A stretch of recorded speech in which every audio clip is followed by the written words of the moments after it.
Bridget Mackay. I'm an attorney in Petaluma, California, and I practice in the area of estate planning, wills, trusts, trust administration, and probate. And this month, the month of April, I am honoring the Supreme Court's, right now they're just discussing the Prop 8 issue and same-sex marriages, but I have been inspired to speak a little bit about those issues as they relate to estate planning.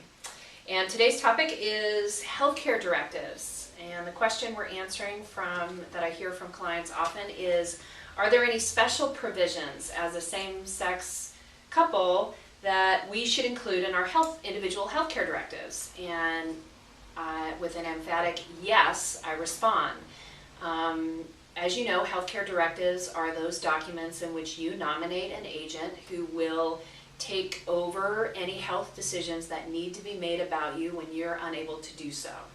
So typically speaking, it can be a very traumatic time frame, a very emotionally charged time in your life in which either you as a partner are making decisions for a partner who can't, or you, the partner who can't make decisions for yourself, are relying on your partner or whoever you've chosen to really carry out your wishes. So what are those special provisions?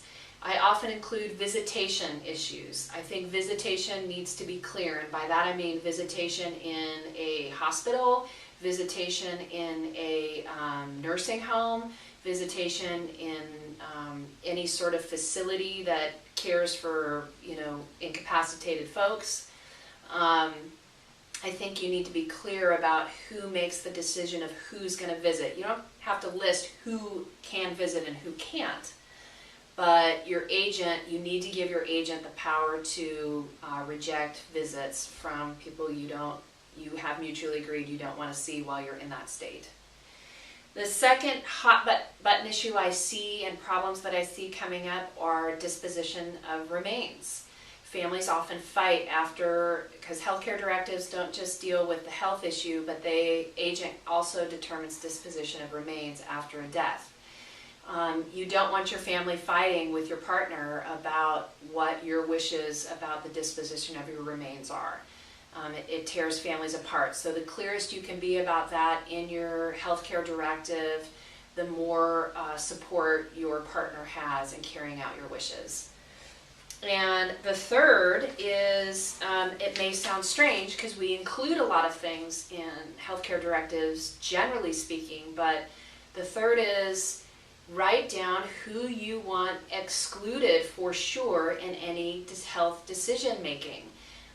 Sometimes there's estrangement with family members, and those particular family members are going to want to push their way into making a decision about your health or your partner's health in critical stages when those decisions mean something. Like I said, a lot of emotions are running high.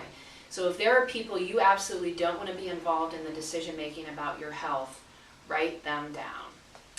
So I always recommend going to a professional to get your healthcare directive done if you're a same-sex couple, and for everybody for that matter, and any estate planning. Make sure you're with someone who knows what they're doing.